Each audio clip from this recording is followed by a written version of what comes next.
The difference with the AV versions of these crashes is that they snap from position to position instead of flowing through the positions. There are a large number of versions you can create with this style. The prep positions for the AV crash is to snap to the A position on count 1, then snap to the V position on count 2, crash on count 3, which will go directly to the A position, then hit the V position on count 4 and snap back to vertical port on count 1. You can change this style up many ways, such as locking right at the crash position or pulling out one of the steps to make multiple versions of the AV crash.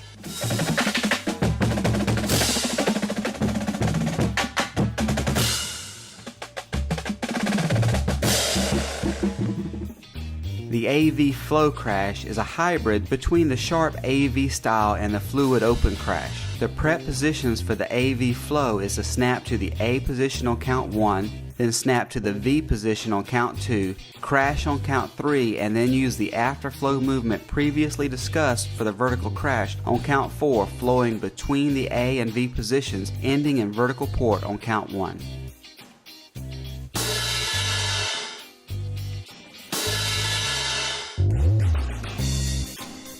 For this version of the crash, you will be performing the unload visual that we discussed in the unloaded version of the parade rest chapter with both arms, performing a crash with your hands out of the straps, and then performing the reload visual that we discussed in the relaxed version of the parade rest chapter.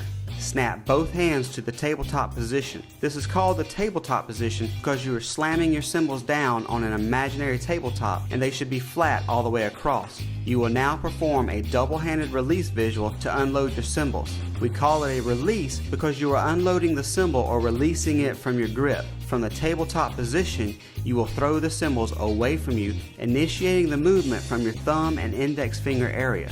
Let the cymbal slide out of your grip and then let it roll around your wrist. As soon as they get around your wrist, you will grab the top of the cymbals. From this position, you will bring the cymbals down and together to make contact just below the waistline. The rebound from this crash will start you back up into the reload section as you lift both arms up and away from you at a 45-degree angle. Then you perform a small circle with both arms and open your hands so the cymbal strap rolls from your wrist around to the normal position between your thumb and index finger. You will finish this movement back at the tabletop position.